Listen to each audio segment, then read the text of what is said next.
When most of us were children or teenagers, we endeavored to be the greatest at something. Whether it was the greatest baseball player, the greatest football player, the greatest astronaut, the greatest fighter jet plane pilot, the greatest firefighter, we wanted to be the best at something. My children watch a cartoon whose theme song starts off with, "I want to be the very best." Like no one's ever been. Right? And at a certain point in our lives, we aspire to that. And typically it gets really, really strong, at least for men, about high school, college age. When we have this little nagging voice inside our head that says, you might be able to do it. And sometimes we actually work really hard and we get really good at something. And then that voice tells us, if we work really, really hard, we might get better. And we might actually get to be the best in this area or this region. And you might actually get a reputation. Now, for some of it's sports, for some of it's athletics, for some of it's whatever club we competed in. But at a certain point in time, for most of us, we hit this realization that we are not going to be the very best. We are not going to be someone who they talk about for years to come as the legend. In fact, for most of us, 4 years after we leave our high school and 4 years after we leave our college, nobody there talks about us at all. It's a strange feature of high schools and colleges that have a very, very short memory. Unless you happen to win a Heisman or something like, or you're a coach who does a particularly bad thing, then they never ever forget. But at a certain point in time, we realize we're not going to be the best football player. We're not going to be the best ballerina. We're not going to be the best swimmer. I mean, for most of us, some of us, and you get a gold medal. You excel in the Olympics. You are someone who does so good in your field that you do achieve to that point in life where they talk about you for years to come. But for most of us, that time doesn't come. But if we are wise, we reach a point in a maturity in life where we ask ourselves, what should I be the best at? And for most of us, it should not be football. It should not be athletics at all. It should not be being a fighter jet pilot. It should not be being an astronaut. I know I'm dashing Carla's dreams every sentence that comes out of my mouth. She's still holding out hope. Don't let that hope get broken.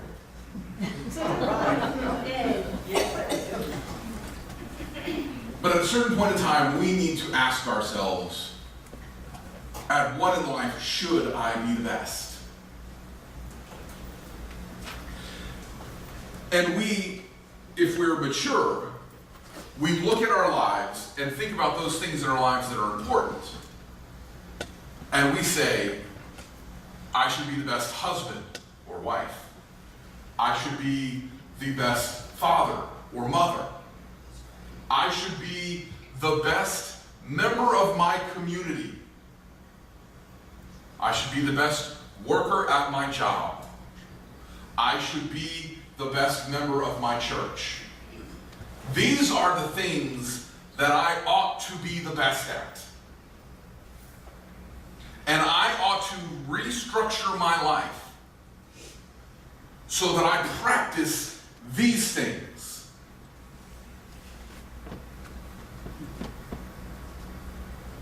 Now, my other job is teaching.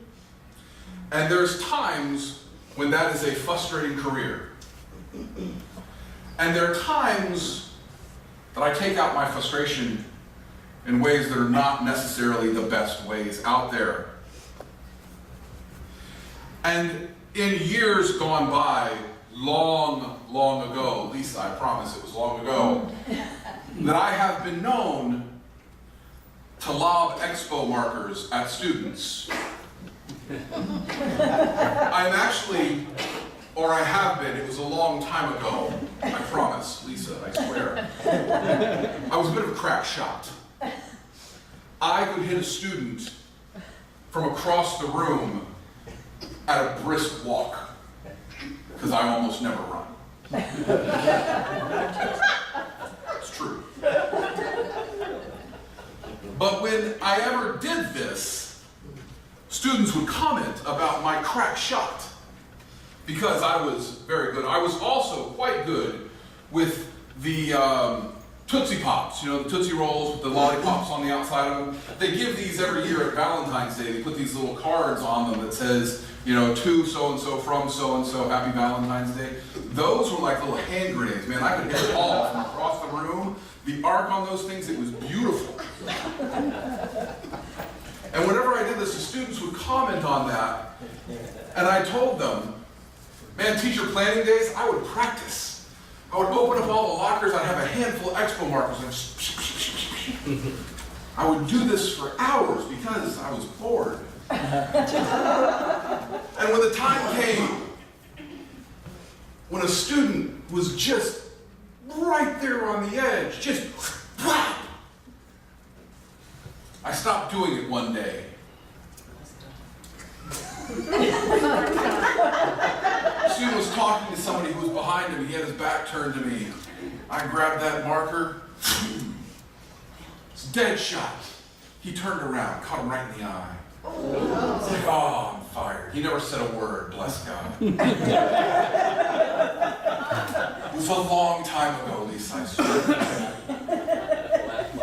Anyway, had to be like Monday, and that was a long time ago.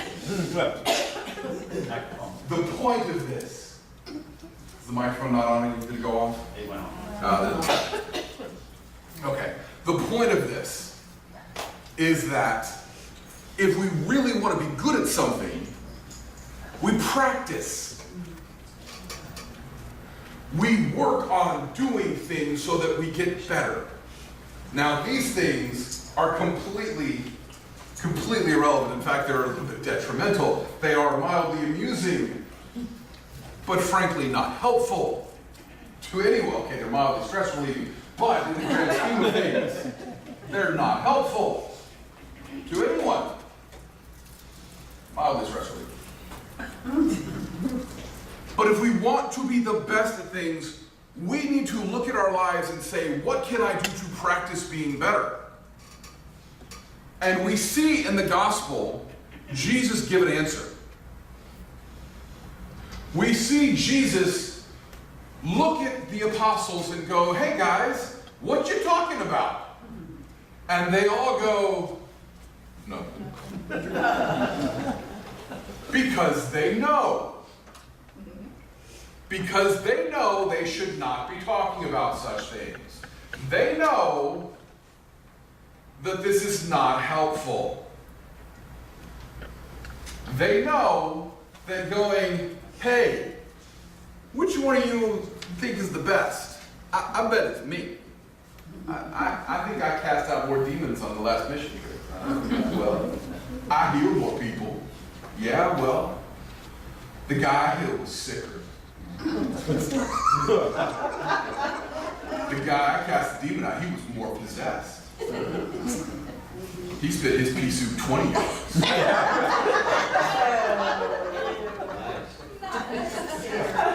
Classic reference.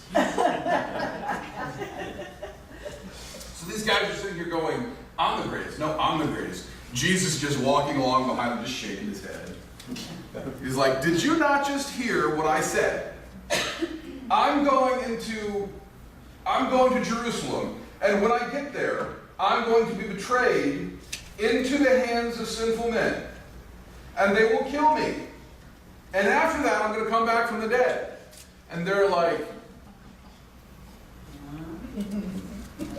You know what he's talking about? I have no idea what he's talking about. I thought we were gonna he's gonna be king. I thought he was gonna be the Messiah, and we were gonna kick out the Romans and all that. Yeah, I have no idea what he's talking about. Should we ask him? No, look, dumb man. No, Devin's not gonna ask him. Okay.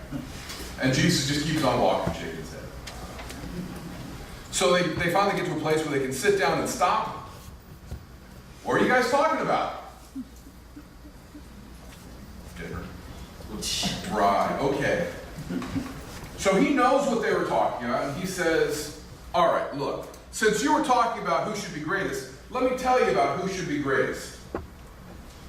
If anyone desires to be first, greatest, he should be the last of all and the servant of all.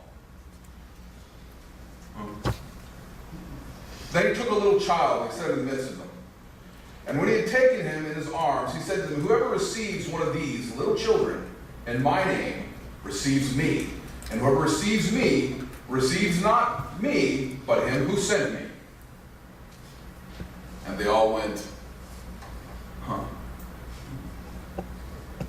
Now you have to realize that children had absolutely no social standing in that day and age. And that time, a child had no rights. We have all sorts of legal protections for children these days. They can only work so many hours. They have all sorts of protections and safeguards built up around them to keep children safe. But at that time, they were essentially property. Okay? There were no protections for them. And there was no expectations like, oh, if you see a child, you should do this for him. There was none of that. That's part of why Jesus' message was so revolutionary. He elevated children and said, these are special and you should take a special care of them. He said, look, you want to be great? You need to be the servant of the least. That means when someone needs help, you should help them. Even one of those. Now, it's hard to kind of make the connection these days. But when men greet each other, we greet each other with a handshake. And there's an expectation that men would greet each other with a handshake. And that shows, hey, I respect you and I esteem you, and I think that we're on a comparable social level, that I can give you the respect of reaching out my hand and taking yours and showing you a certain amount of respect. That is a respectful greeting. Okay? That says, hey, we are on a comparable level of esteem in society. Okay? Now, if you think about it, there are people out there who, when they greet other people, will not shake their hands. And that says, I don't respect you. And maybe they do that because of prejudice. Maybe they do that because they look at that person and they consider them beneath them. Maybe because of poverty. Maybe because of cleanliness. Maybe because of disease. Right? Maybe you're walking down the street and there's a guy who clearly hasn't seen a shower in a very long time. Maybe about the same time that he's seen a good hot meal. And he says something to you. There are a lot of people who the first inclination is not to go, hi, my name's Tom. Jesus says, if you would be great in the kingdom, you must be the servant of the least. Man, this is not the happy, fire you up, get rah-rah, can I get an amen sermon like we've had the last couple weeks. But it is the gospel message. The gospel message is that we must care for the least of those. We must care for the impoverished, for the sick, for the lonely, for the needy, the uncomfortable, the thinky, those who are in need, those who are unlike us. As we say, the least, the lost, and the lonely. Those are people who need Jesus, and those are the people who Jesus says, if you want to be great, be the servant of these. Now that does not mean that we can't also pray for, what is it? The loaded, the loving, and the loyal. God, we take some of those as well. But God says, if you want to be great, be the servant of the least. Now, if I want to be great at anything, if I want to be great at football, I practice. If I want to be great at basketball, I practice. If I want to be great at being a good father, at being a good priest, at being a good husband, at being a good Christian, I endeavor to do these things that make me better at it. That means I serve. I serve my wife. I serve my children. I serve my congregation. My wife just won't quit grinning. She's like, I have him now. The microphone may have failed, but the video's still going. Bet she's going to share this one on Facebook.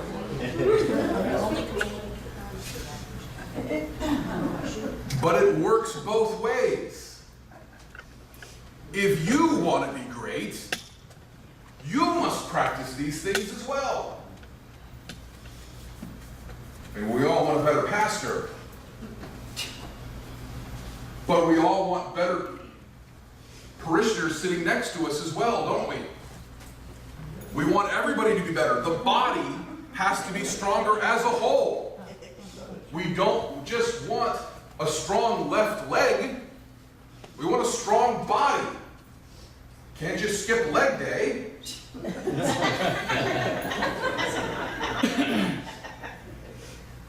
Look at what James says. James chapter 3. Who is wise and understanding among you? Let him show by good conduct that his works are done in meekness and wisdom. These are the ways that you ought to exercise. These are the ways that you ought to run these drills to be better at what you're doing, to be the best at what God calls us to do.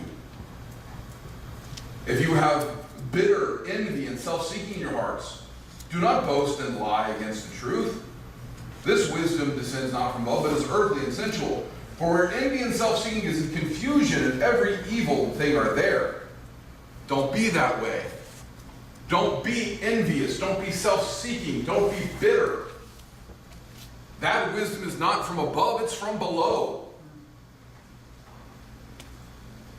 But wisdom that is from above is first pure, and then peaceable, gentle, willing to yield. Think about getting onto the highway. Full of mercy and good fruits, without partiality and hypocrisy.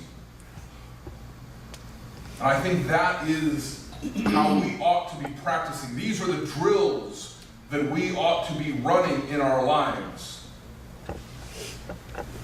How can we be more pure? How can we be more peaceable? How can we be more gentle? How can we be more willing to yield?